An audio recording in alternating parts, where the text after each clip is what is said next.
incroyable dans le domaine de l'industrie de l'aviation. Nous sommes donc en 1962, le gouvernement fédéral allemand demande à l'avionneur de Dornier de travailler sur un prototype hors du commun. Il est question d'un VTOL. À cette époque, ce type de transport avait vraiment le vent en poupe, notamment au sein des forces de l'OTAN. Le programme est finalisé en avril 1964.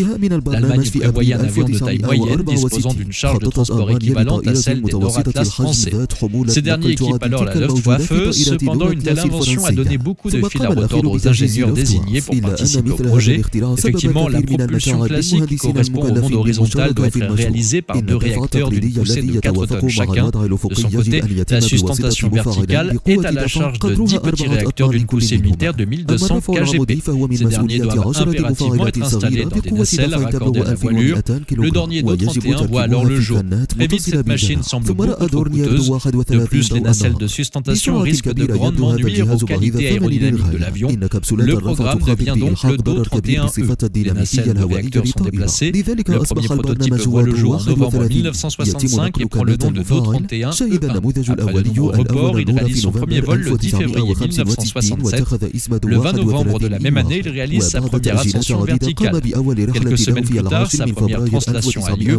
Le passage entre le vol vertical et le vol horizontal est un sans faute. Rapidement, le Do 31E1 enregistre des records mondiaux dans sa catégorie. Il est question de vitesse de croisière, de plafond, de distance franchissable et de masse au décollage. Il est donc particulièrement impressionnant. Certes, il fait l'unanimité auprès de nombreuses armées, pourtant ses défauts sont beaucoup trop nombreux. Malgré cela, Dornier reçoit une offre d'étude de la part de la compagnie aérienne d'État Lufthansa. Le but étant de proposer une version de ligne du Dornier Do 31E. Malheureusement, le programme fut également annulé avant même la construction du premier prototype. Il était question d'un appareil d'une centaine de places capable de franchir 3000 km à une vitesse moyenne de 800 km/h et de décoller à la verticale depuis des toits d'immeubles. L'OTAN s'intéresse aussi au Do 31 dans le cadre de missions de reconnaissance maritime et de transport tactique. De la même manière, l'étude de cette variante ne fit pas long feu. En réalité, toutes ces opérations étaient beaucoup trop ambitieuses. Parti pour représenter l'avenir de l'aviation de combat, le Dornier Do 31 prit finalement une direction sans issue. De manière générale, le développement des avions VTOL est beaucoup plus compliqué que celui des avions de conception classique. Ils sont beaucoup plus difficiles à contrôler au décollage, tout comme à l'atterrissage. C'est en partie pour cela que ces avions ont toujours eu du mal à trouver leur place dans le civil. Le Dornier Do 31 en est la preuve. De plus, il existe de nombreuses autres problématiques qui font que cet avion n'a pas dépassé le stade du prototype. Sa consommation excessive de carburant au décollage et à l'atterrissage est l'un des principaux problèmes rencontrés. D'un autre côté, la charge de combat mais aussi la portée sont incroyablement réduites. Son autonomie ne bat pas non plus de véritables records. Toutes ces raisons sont responsables du peu d'attrait qu'accorde finalement l'armée au Dornier Do 31. Aujourd'hui, un avenir pour les VTOL et le Dornier Do 31 ne semble même pas vraiment envisagé. Néanmoins, une ère nouvelle se profile pour ces appareils hors du commun. Ils pourraient révolutionner la mobilité aérienne urbaine. Quoi qu'il en soit, ce sujet commence à se frayer un chemin dans les esprits. Désormais, ce sont les aéronefs électriques à décollage et à atterrissage verticaux, plus communément appelés eVTOL.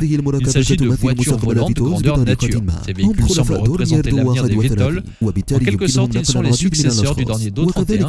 Ils peuvent donc transporter plusieurs personnes ainsi que des marchandises. Ils seraient même en passe de devenir les taxis et les livreurs de demain. Cette nouvelle forme de mobilité fait partie de l'opération dédiée à libérer l'espace urbain qui risque d'être surchargé dans les années à venir. D'ici 2050, ces populations sont vouées à doubler. D'ici 2035, ces véhicules volants devraient être au nombre de 40 000 pour que la mission de désengorgement du trafic urbain soit réussie. Cette invention technologique imparable risque de modifier bien des choses dans notre quotidien. Sommes-nous vraiment prêts à faire renaître le Dornier Do 31 de ses cendres? Au début du projet, les avions à réaction verticale représentaient l'avenir de l'aviation de combat. Ces aéronefs sont l'exemple même d'une ingénierie hors du commun. Différentes techniques ont été utilisées. C'est le prototype du Dornier Do 31 qui a marqué l'histoire de l'aviation. Il est rapidement vu comme l'avion de tous les records. Et par la suite, ce projet s'affiche comme étant beaucoup trop ambitieux. Il ne va donc nulle part. En effet, le Dornier Do 31 connaît beaucoup trop de difficultés et affiche des problématiques bien trop difficiles à régler. Pourtant, l'avenir de ces avions pourrait bien nous surprendre dans les années à venir, notamment avec la mise en service des eVTOL. Les avions à réaction verticale peuvent-ils vraiment être la réponse à certaines problématiques modernes؟